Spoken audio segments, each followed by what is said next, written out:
મુર્મુએ નવી દિલ્હીમાં વિકલાંગ વ્યક્તિઓના સશક્તિકરણ માટે રાષ્ટ્રીય પુરસ્કારો પ્રદાન કર્યા।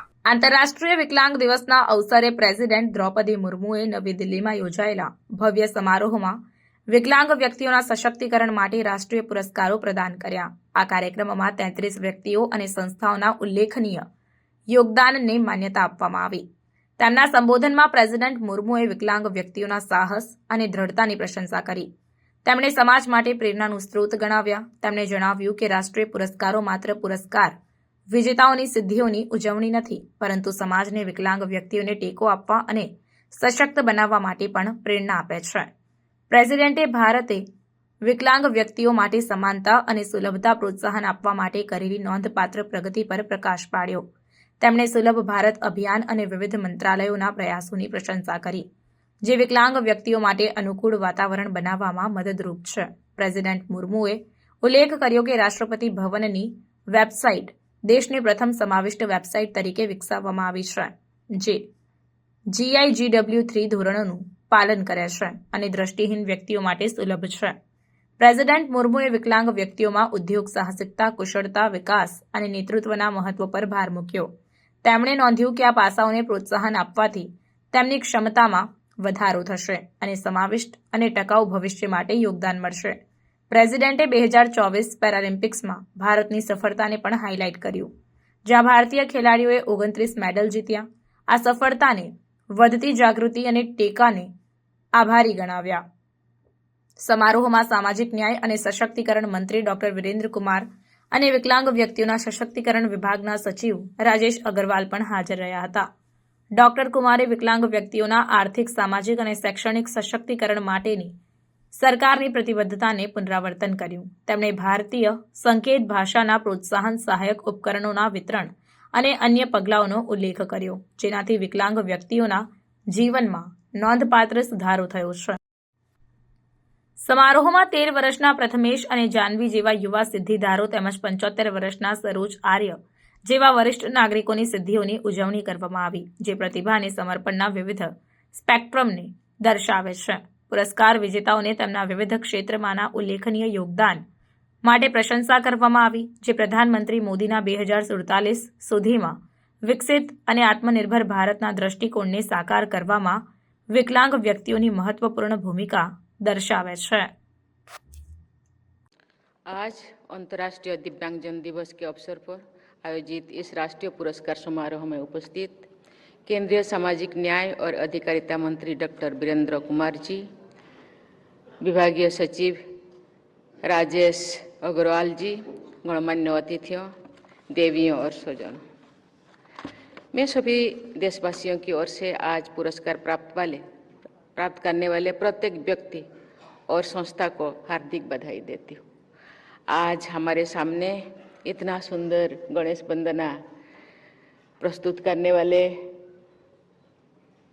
को मैं बहुत बहुत बधाई देती हूँ और भगवान से प्रार्थना करती हूँ अपने कला को और पूरा जिंदगी भर बनाए रखे और इसी तरह सबको मोहित करते रहे।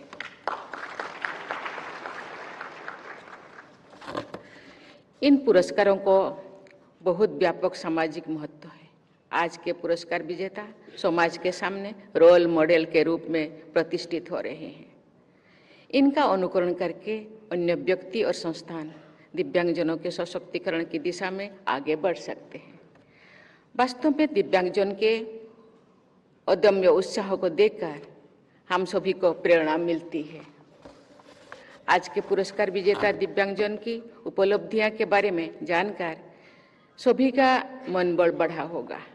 मैं अपने इस विश्वास को दोहराती हूँ कि जीवन के प्रति दिव्यांगजनों के सकारात्मक दृष्टिकोण से मेरा मनोबल बढ़ता है, समाज का मनोबल भी बढ़ता है। आज जैसे पुरस्कार विजेता दिव्यांगजन प्रेरणा का लक्ष्य नहीं, प्रेरणा का स्रोत है।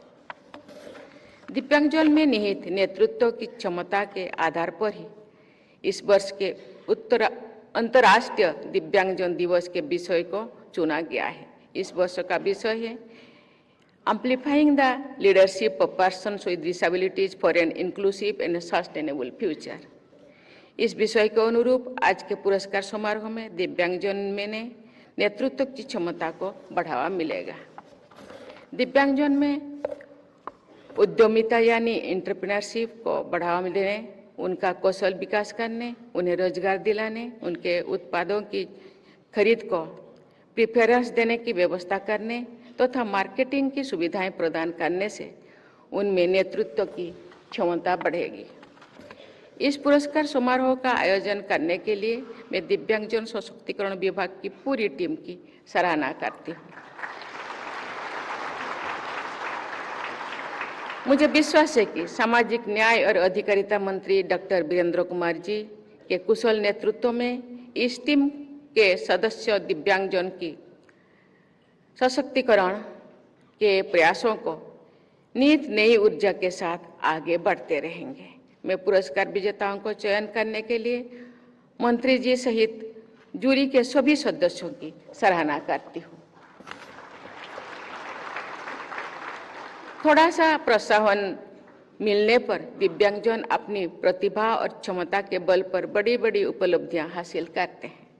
वर्ष 2012 के पैरालंपिक्स में भारत ने केवल 1 पदक प्राप्त किया था। पिछले दशक में जागरूकता और सहायता बढ़ाने के प्रयास का स्पष्ट परिणाम ये दिखाया गया है कि वर्ष 2024 में पैरालंपिक्स में हमारे खिलाड़ियों ने 29 पदक जीते हैं। देवियों और स्वजनों, प्रतिवर्ष अंतर्राष्ट्रीय दिव्यांगजन दिवस का आयोजन कराना मानव समुदाय में संवेदनशीलता का प्रमाण है। विश्व समुदाय में अपनी दिव्यांग साथियों के सशक्तिकरण की भावना का होना बहुत अच्छी बात है। इस भावना के साथ सभी दिव्यांगजन को सहजता और बराबरी का अनुभव करना पूरा मानवता का कर्तव्य है।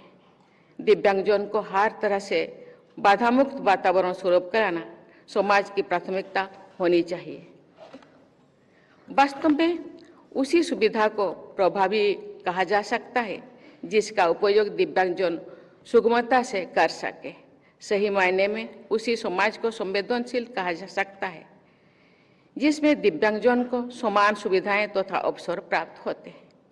ईज ऑफ लिविंग के पैमानों पर प्रगति का तभी सार्थक माना जाएगा जब दिव्यांगजन की ईज ऑफ लिविंग भी बढ़ेगी।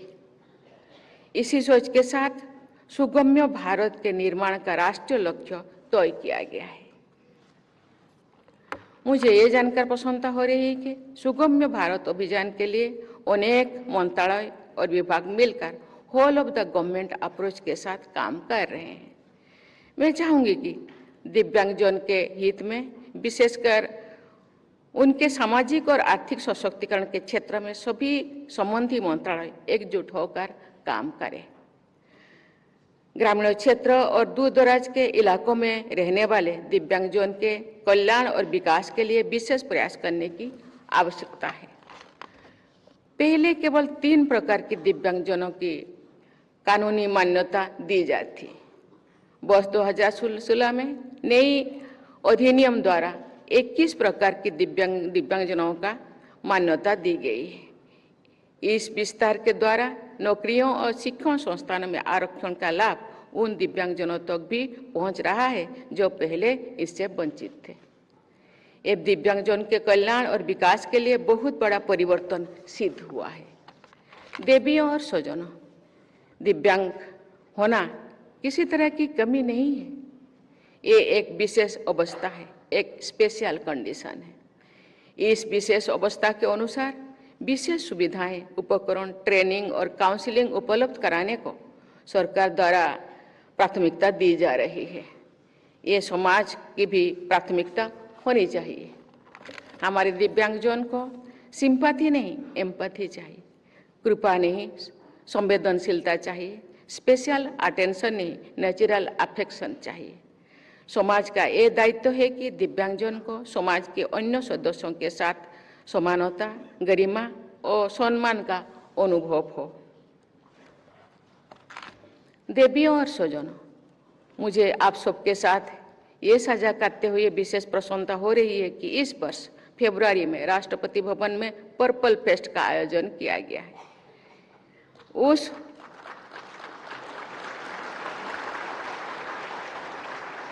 उस उत्सव में बहुत बड़ी संख्या में लोग आए। मुझे दिव्यांगजनों से भेंट करके और संवाद करने का अवसर मिला। दिव्यांगजन के साथ बिताया गया समय मुझे अमूल्य लगता है, क्योंकि उनसे मुझे बहुत कुछ जानने का मौका मिला। मुझे आप सबको ये बताते हुए भी हर्ष का अनुभव हो रहा है कि राष्ट्रपति भवन के वेबसाइट को दिव्यांगजन के लिए सुगम्य बताया गया है। इस देश की ऐसी पहली वेबसाइट है जो GIG W3 के मानकों के अनुरूप है। इस वेबसाइट को दृष्टिबाधित दिव्यांगजन भी एक्सेस कर सकते हैं। इस प्रकार ये समावेशी वेबसाइट का एक उदाहरण है। इसी वर्ष राष्ट्रपति भवन में एक कैफेटेरिया की शुरुआत की गई है। उस कैफेटेरिया को दिव्यांगजन चलाते हैं। वे बड़े उत्साह के साथ अपना काम करते हैं। इस कैफेटेरिया में जाने वाले लोगों को भी अच्छा अनुभव होता है।